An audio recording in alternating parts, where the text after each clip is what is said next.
El Ministerio Internacional Nueva Vida en Cristo presenta Momentos de Reflexión, un mensaje para su vida diaria, con el pastor Misael Ocampo Rivera. Bienvenidos. Hola amigos, cordialísimo saludo, bienvenidos a la reflexión en el día de hoy. Pasamos a la segunda epístola de Pedro y vamos a ver qué quiere decirnos el apóstol Pedro aquí, que le escribe a todos aquellos que están expatriados, que están en la dispersión. Desde el tiempo de la escritura y envío de su primera carta, Pedro se había preocupado más y más por los falsos maestros que estaban infiltrando la iglesia en Asia Menor. Aunque estos falsos maestros ya habían causado problemas, Pedro esperaba que sus doctrinas, herejes y estilo de vida inmorales resultaran en más daño al futuro. De esta manera, Pedro, en el Último Testamento, escribió para advertir a los creyentes amados en Cristo acerca de los peligros doctrinales que estaban enfrentando. Pedro no dice explícitamente en dónde estaba cuando escribió esta carta, como lo hace en Primera de Pedro, capítulo 5, versículo 13. Pero el consenso parece ser que Pedro escribió esta carta desde la prisión en Roma, donde estaba enfrentando la muerte inminente. Poco después de que esta carta fue escrita, Pedro fue martirizado de acuerdo con la tradición confiable al ser crucificado de cabeza hacia abajo. Pero no dice nada de la salutación acerca de los destinatarios de esta carta. Pero de acuerdo al capítulo 3, versículo 1, Pedro estaba escribiendo otra epístola a las mismas personas a quien les escribía Primera de Pedro. En su primera carta, él expresó que estaba escribiendo a los expatriados de la dispersión en el Ponto, Galacia, Capadocia, Asia y Bitinia. Recordemos que eso lo dijo en Primera de Pedro 1:1. Estas provincias estaban localizadas en un área de Asia Menor, la cual es Turquía moderna. Los cristianos a quienes Pedro le escribió eran gentiles en su gran mayoría. Segunda de Pedro fue escrita con el propósito de exhibir, estorbar y derrotar la invasión de falsos maestros en la iglesia. Pedro quería instruir a los cristianos en cómo defenderse a sí mismos en contra de estos falsos maestros y sus mentiras engañosas. Este libro es el desenmascaro más vívido y penetrante de los falsos maestros en las Escrituras, comparable únicamente con Judas.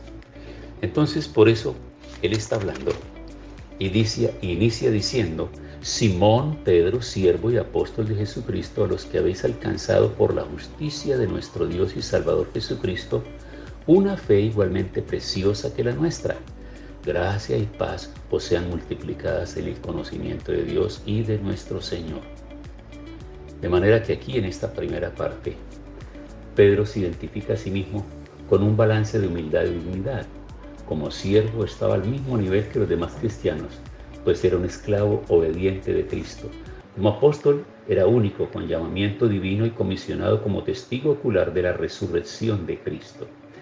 Y cuando emplea el tema a los que, es decir, refiriéndose a los destinatarios de esta carta, son los mismos que recibieron la primera epístola de Pedro. Y por eso está diciendo, utilizando la palabra los que habéis alcanzado, una palabra poco común que se refiere a obtener algo por suerte. Con frecuencia se traduce recibido y puede significar aquí lo que se alcanza por decisión de la voluntad divina.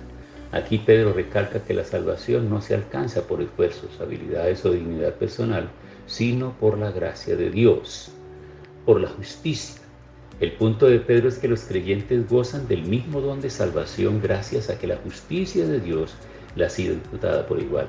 Esa justicia no hace distinciones entre personas, excepto que los pecados de algunos son más abominables que los de otros. De este modo no solo tienen fe, porque Dios se la da, sino que son salvos, solo debido a que Dios les imputa su justicia. Y dice, nuestro Dios y Salvador Jesucristo. La construcción griega solo tiene un artículo antes de esta frase, así que toda la frase se refiere a la misma persona. De esta manera, Pedro identifica a Jesucristo como Salvador y Dios al mismo tiempo. Pedro habla de una fe subjetiva en el sentido de que es el poder del cristiano para creer y obtener la salvación. La fe es la capacidad para creer, aunque fe y creencia corresponden al lado humano de la salvación. Dios es quien debe otorgar esa fe, porque Él es quien inicia la fe tan pronto el Espíritu despierta el alma muerta como respuesta tras escuchar la palabra de Dios. Pero la considera igualmente preciosa, Por lo general, esta expresión griega se empleaba para designar cosas del mismo rango, posición, honra, estatura, precio o valor. Se aplicaba en el mundo antiguo a los extranjeros y a los forasteros que recibían un trato de igualdad en las ciudades, así como la misma ciudadanía. Y aquí Pedro hace hincapié en todos los cristianos que han recibido la misma fe salvadora, que es preciosa, aunque no tiene precio. En el reino de Dios no existen cristianos de primera y de segunda clase, ni distinciones espirituales, raciales o de género. Como Pedro escribía más que todos los gentiles, pudo haberse propuesto recalcar que ellos habían recibido la misma fe que los judíos. Entonces, en el versículo 2 ya viene a hablar de la gracia que se multiplica y el conocimiento de Dios. Y esta es una variación reforzada de la palabra que implica un conocimiento más grande, completo, íntimo y profundo. La fe preciosa del cristiano se edifica por medio de conocer la verdad de Dios. El cristianismo no es una religión mística, sino que se basa en la verdad objetiva, histórica, revelada, racional de Dios, la cual debe ser entendida y creída. Cuanto más profundo y amplio sea ese conocimiento del Señor, más se multiplican la gracia y la paz.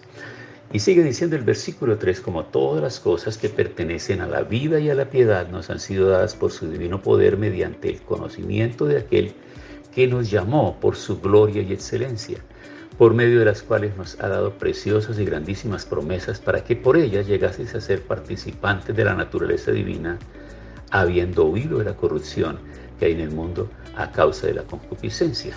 Vosotros también, poniendo toda diligencia, por esto mismo añadid a vuestra fe virtud, a la virtud conocimiento, al conocimiento dominio propio, al dominio propio paciencia, a la paciencia piedad, a la piedad afecto fraternal y al afecto fraternal amor. Porque si estas cosas están en vosotros y abundan, no os dejarán estar ociosos ni sin fruto en cuanto al conocimiento de nuestro Señor Jesucristo. Pero el que no tiene estas cosas tiene la vista muy corta, es ciego, habiendo olvidado la purificación de sus antiguos pecados. Por lo cual, hermanos, tanto más procurad hacer firme vuestra vocación y elección, porque haciendo estas cosas no caeréis jamás, porque de esta manera os será otorgada amplia y generosa entrada en el reino eterno de nuestro Señor y Salvador Jesucristo. Por esto yo no dejaré de recordaros siempre estas cosas, aunque vosotros las sepáis y estéis confirmados en la verdad presente. Pues tengo por justo, en tanto que estoy en este cuerpo, el despertaros con amonestación, sabiendo que en breve debo abandonar el cuerpo, como nuestro Señor Jesucristo me lo ha declarado. También yo procuraré con diligencia que después de mi partida vosotros podáis en todo momento tener memoria de estas cosas. Cuando se está refiriendo a las cosas que pertenecen a la vida, es que el cristiano genuino tiene seguridad eterna de salvación y perseverará y crecerá, porque ha recibido todo lo necesario para sustentar la vida eterna mediante el poder de Cristo. La piedad se refiere a ser piadoso y vivir con reverencia, lealtad y obediencia hacia Dios. Pedro quiere dar a entender que el creyente genuino no debe pedir a Dios algo más, como si faltara algo necesario para sustentar su crecimiento, fortaleza y perseverancia, a fin de volverse piadoso, porque ya tiene todos los recursos espirituales que manifiestan, sustentan y perfeccionan la vida que agrada a Dios. Cuando se refiere a su divino poder se refiere a Jesucristo, cuyo poder es la fuente de la suficiencia y la perseverancia del creyente. El conocimiento de aquel, cuando está hablando del conocimiento de aquel, es una palabra clave en segunda de Pedro. En todas las escrituras este concepto implica un conocimiento íntimo y hasta se usa para aludir a la intimidad y a las relaciones sexuales en el matrimonio. El conocimiento de Cristo se destaca aquí. No es un conocimiento superficial o una simple comprensión superficial de los hechos acerca de Cristo, sino una participación genuina y personal de la vida con Cristo que se basa en el arrepentimiento de los pecados y en la fe personal. Cuando está haciendo alusión a que nos llamó por su gloria y excelencia, este llamado, como siempre sucede al mencionarse en la epístola del Nuevo Testamento, que es el llamado eficaz a la salvación. Este llamado a la salvación se basa en el entendimiento que adquiere el pecador sobre la majestad revelada de Cristo y su excelencia moral, que constituyen evidencias irrefutables de que Él es el Señor y Salvador. Y esto implica que el evangelismo debe hacerse con una presentación clara de la persona y la obra de Cristo como Dios y hombre, y esto atraerá a los hombres a la salvación. La cruz y la resurrección revelan con mucha claridad su gloria y su excelencia. Y las preciosas y grandísimas promesas, es decir, las promesas de vida abundante y eterna, y que somos participantes de la naturaleza divina. Esta expresión no difiere de conceptos como nacer de nuevo y nacer de lo alto, o convertirse en la morada de la Trinidad. El resultado de las promesas preciosas de la salvación es que los creyentes se convierten en los hijos de Dios en la era presente, por lo cual participan de la naturaleza de Dios y toman posesión de su vida eterna. Esto no significa que los cristianos se conviertan en dioses pequeños, sino que son hechos nuevas criaturas y tienen al Espíritu Santo que mora en ellos. Además, los creyentes participarán de la naturaleza divina en una dimensión mucho mayor al recibir un cuerpo glorificado como Jesucristo. Cuando se huya de la corrupción, cuando seamos levantados y ya no pertenezcamos a este mundo y cuando ya estemos en la eternidad con Dios. Por lo tanto, nos habla de poner diligencia, es decir, hacer el esfuerzo máximo. La vida cristiana no se vive para honra de Dios sin esforzarse como es debido. Aunque Dios ha derramado su poder divino en el creyente, el cristiano mismo tiene la responsabilidad de practicar la disciplina en todos los aspectos de su vida para rendir al máximo en todo lo que Dios ha hecho por él. De manera que esto nos está invitando a reflexionar.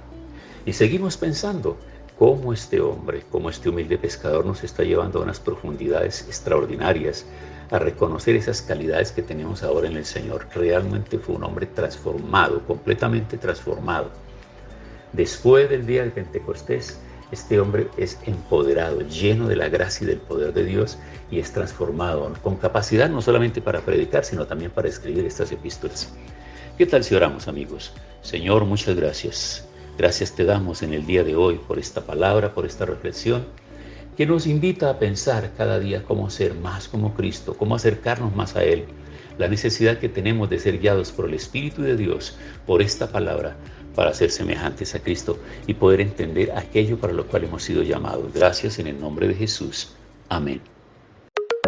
Hemos disfrutado de un gran momento de reflexión con el pastor Misael Ocampo Rivera. Un mensaje lleno de amor, esperanza y felicidad para tu vida. Los invitamos a compartir este mensaje con sus amistades y en sus redes sociales. Búsquenos en YouTube y Facebook como Ministerio Internacional Nueva Vida en Cristo y en Instagram como @MinInternacional Nueva Vida. Momentos de reflexión.